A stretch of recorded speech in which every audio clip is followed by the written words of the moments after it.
ਅਸੀਂ ਪੰਜਾਬੀ ਵਿੱਚ ਇਹਨੂੰ ਸੇ ਵੀ ਕਹਿੰਦੇ ਹਾਂ ਔਰ ਇੰਗਲਿਸ਼ ਲਫ਼ਜ਼ ਇਹਦਾ ਪਾਰਕੋਪਾਈਨ ਹੈ। ਬੜਾ ਖਤਰਨਾਕ ਜਾਨਵਰ ਜਿਹਦੇ ਕੰਡੇ ਕਿਸੇ ਮਿਜ਼ਾਈਲ ਤੋਂ ਘੱਟ ਨਹੀਂ। ਨਾਜ਼ਰੀਨ, ਇਹ ਝਾੜੀਆਂ ਦਰਖਤਾਂ ਦੇ ਕੋਲ ਜਾਂ ਜੰਗਲੀ ਇਲਾਕਿਆਂ ਦੇ ਵਿੱਚ ਖਾਸ ਤੌਰ ਤੇ ਇਹਦਾ ਰਸਤੇ ਤੇ ਬਿਲਕੁਲ ਪਤਾ ਨਹੀਂ ਲੱਗਦਾ ਵੀ ਕਿਹੜੀ ਸ਼ੈ ਵੇ।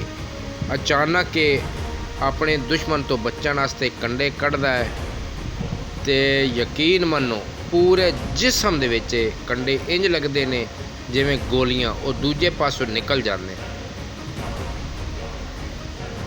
ਕਦੀ ਵੀ ਐਸੇ ਇਲਾਕੇ ਜਾਓ ਜਿੱਥੇ ਕੋਈ ਝਾੜੀ ਹੋਵੇ, ਘਾਸ ਫੂਸ ਹੋਵੇ, ਦਰਖਤ ਵਗੈਰਾ ਹੋਣ, ਉਹਦੇ ਕੋਲ ਧਿਆਨ ਨਾਲ ਔਰ ਨਜ਼ਰ ਰੱਖੀ ਕਰੋ ਕਿਉਂਕਿ ਉਹਨਾਂ ਦੇ ਵਿੱਚ ਇਸ ਜਾਨਵਰ ਦਾ ਬਿਲਕੁਲ ਪਤਾ ਨਹੀਂ ਲੱਗਦਾ। ਨਾਜ਼ਰੀਨ, ਵੀਡੀਓ ਪੂਰੀ ਜ਼ਰੂਰ ਵੇਖੋ, ਤੁਹਾਨੂੰ ਪਤਾ ਲੱਗੇ ਇਹ ਕਿਸ ਤਰ੍ਹਾਂ ਕੰਡੇ ਇਸਤੇਮਾਲ ਕਰਦਾ।